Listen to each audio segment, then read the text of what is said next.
Public جو holidays ہیں اس میں 15 مئی تک توسیع کر دی گئی ہے۔ تمام ریسٹورنٹ فاسٹ فوڈ پوائنٹس کی بندش تاحکم ثانی جاری رہے گا۔ تمام سیاحتی مقامات تاحکم ثانی اس میں بھی بندش ہوگی۔ جیلوں میں ملاقات پر پابندی، بین الاقوامی اور بین الاضلاع اور ضلع کے اندر ٹریفک کے نقل و حمل پر تاحکم ثانی جو ہے وہ پابندی جاری رہے گی۔ مویشی منڈی کو کھولنے پر اصولی اتفاق، تاہم اس فیصلے پہ یہ ہم نے آج 2 فیصلے کیے ہیں، بقایا تو ہم نے جو فیصلے کیے ہیں اس میں 15 مئی تک جو توسیع ہے وہ ہم نے، اور کچھ میں ہم نے ڈیٹ جو ہے وہ کر لیا، دیکھیں گے ہم حالات کو مانیٹر کریں گے اس کے مطابق، لیکن یہ ایکسٹینڈ ہو گئے۔ اب جو 2 چیزیں ہیں، جو ایک مویشی منڈی کو کھولنے کا جو ہم نے اصولی اس پہ اتفاق ہوا ہے، لیکن اس کے لیے جو ایس او پیز ہے وہ بنائے جائیں گے، اور اسٹرکٹلی جو ایس او پیز بنائیں گے اس کے اوپر عمل درآمد ہوگا۔ اور دوسرا جو ہے، پہلے ہم نے آلریڈی تندور اور ریڑی والوں کو جو ہم نے 4 بجے تک ٹائم کی ایکسٹینڈ پہلے دی تھی، تو اس کا کابینہ میں آج اس کو بھی ڈسکس کیا گیا، وہ 4 بجے تک جاری رہے گی تندور اور ریڑی والے۔ اور ساتھ ہم نے ایک اور فیصلہ کیا ہے جس میں دودھ اور دہی کے دکانیں بھی 4 بجے کے بعد کھلی رہنے کی ہم نے اجازت دے دی۔ 6000 سے زیادہ فیس وصول کرنے والے جو تعلیمی ادارے ہیں پرائیویٹ 20% رعایت دیں گے، جبکہ 6000 سے کم جو ہے فیس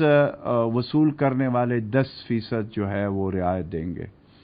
کوئی مالک جب اپنے کرایہ دار کو کرایہ کی عدم ادائیگی کی صورت میں 3 ماہ کے لیے بے دخل نہیں کر سکے گا۔ تمام جو اس وقت کرونا وائرس کی وبا کی جنگ لڑ رہے ہیں فرنٹ فٹ پہ، چاہے وہ ڈاکٹرز ہمارے ہو ہیروز، ہمارا پیرامیڈک سٹاف ہو،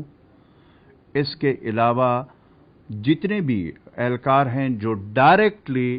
کرونا وائرس کے یا پیشنٹ کے ساتھ یا اس سے ڈائریکٹ افیکٹ ہو گئے، وہ گریڈ 1 سے لے کر گریڈ 22 تک جو بھی ہمارے ہیں ان کے لیے ایک برابر 70 لاکھ روپے ہر اس شخص کو جو جس میں کرونا وائرس اس جنگ کے میں فرنٹ فٹ کا جو کردار ادا کر رہا ہے یا کریں، ان کو 70 لاکھ روپے کا پیکج ملے گا۔ یہ میں اگین کہہ رہا ہوں، گریڈ 1 سے لے کر گریڈ 22 تک جتنے بھی ہمارے اس میں وہ ہیں، ایک تو ہم نے یہ فیصلہ کیا ہے کہ یہ پیکج ہم دیں گے ڈیتھ کی صورت میں۔ دوسرا، صوبائی کابینہ نے Khyber Pakhtunkhwa epidemic control and emergency relief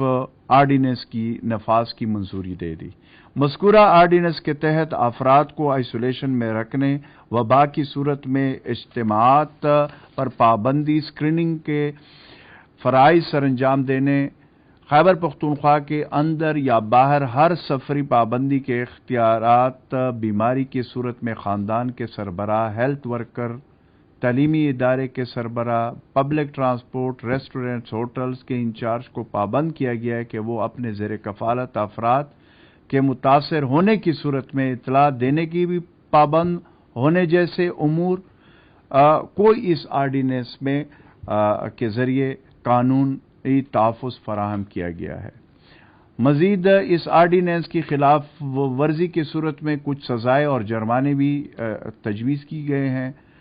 وبا کی صورت میں عوام کو ریلیف دینے کے لیے اقدامات کو بھی قانونی تحفظ دے دیا گیا ہے۔